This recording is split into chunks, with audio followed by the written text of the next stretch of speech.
রাশিয়ার বিরুদ্ধে যুক্তরাষ্ট্রের সম্ভাব্য নতুন নিষেধাজ্ঞার ইঙ্গিতে বিশ্ববাজারে আবারও বেড়েছে অপরিশোধিত তেলের দাম।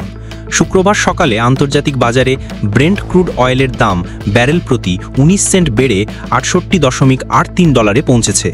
একইভাবে যুক্তরাষ্ট্রের ওয়েস্ট টেক্সাস ইন্টারমিডিয়েট অর্থাৎ WTI অপরিশোধিত তেলের দাম ২৪ সেন্ট বেড়ে $৬৬.৮১ দাঁড়িয়েছে। এই মূল্যবৃদ্ধির পেছনে মূল অনুঘটক হিসেবে কাজ করছে মার্কিন প্রেসিডেন্ট ডোনাল্ড ট্রাম্পের একটি সম্ভাব্য ঘোষণা। ট্রাম্প জানিয়েছেন সোমবার তিনি রাশিয়া সংক্রান্ত একটি গুরুত্বপূর্ণ বিবৃতি দেবেন। বিশ্লেষকরা মনে করছেন ইউক্রেন যুদ্ধ এবং সাম্প্রতিক বিভিন্ন কর্মকাণ্ডের প্রেক্ষাপটে রাশিয়ার ওপর নতুন করে কঠোর নিষেধাজ্ঞা আরোপের ঘোষণা আসতে পারে।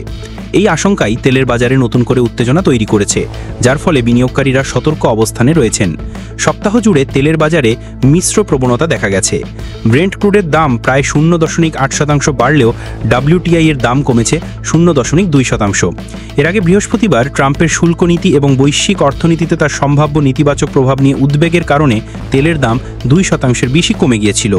নিষেধাজ্ঞার আশঙ্কা ছাড়াও আরও কিছু বিষয় তেলের দাম বাড়াতে সহায়তা করছে। লোহিত সাগর অঞ্চলে হুতি বিদ্রোহীদের জাহাজে নতুন করে হামলা এবং ঋতুভিত্তিক চাহিদা বৃদ্ধি বাজারে প্রভাব ফেলছে।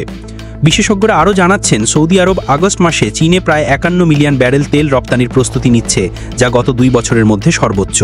তবে দাম বাড়ারই প্রবণতা খুব বেশি স্থায়ী নাও হতে পারে বলে মনে করছেন বিশ্লেষকরা। তেল উৎপাদনকারী দেশগুলোর জোট ওপেক ও তাদের মিত্ররা অর্থাৎ ওপেক প্লাস আগস্ট মাস থেকে দৈনিক 5,48,000 ব্যারেল উৎপাদন বাড়ানোর সিদ্ধান্ত নিয়েছে। সেপ্টেম্বরে এই পরিমাণ আরও বাড়তে পারে। বিশ্লেষকদের মতে বছরের শেষ দিকে এই অতিরিক্ত সরবরাহ বিশ্ববাজারে চাপ সৃষ্টি করতে পারে, যার ফলে দাম আবার কমে যাওয়ার সম্ভাবনা রয়েছে। এরই মধ্যে ওপেক 2026 থেকে 2029 সালের জন্য বিশ্ববাজারে তেলের চাহিদার পূর্বাভাস কমিয়েছে। বিশেষ করে চীনে চাহিদা কমার আশঙ্কায় 2026 সালের জন্য গড় চাহিদা দৈনিক 106.3 মিলিয়ন ব্যারেল হতে পারে বলে জানানো হয়েছে, যা আগের পূর্বাভাসের চেয়ে কম। ফলে স্বল্পমেয়াদী উত্তেজনার মধ্যেও দীর্ঘমেয়াদে তেলের বাজার স্থিতিশীল হওয়ার একটি ইঙ্গিত পাওয়া যাচ্ছে।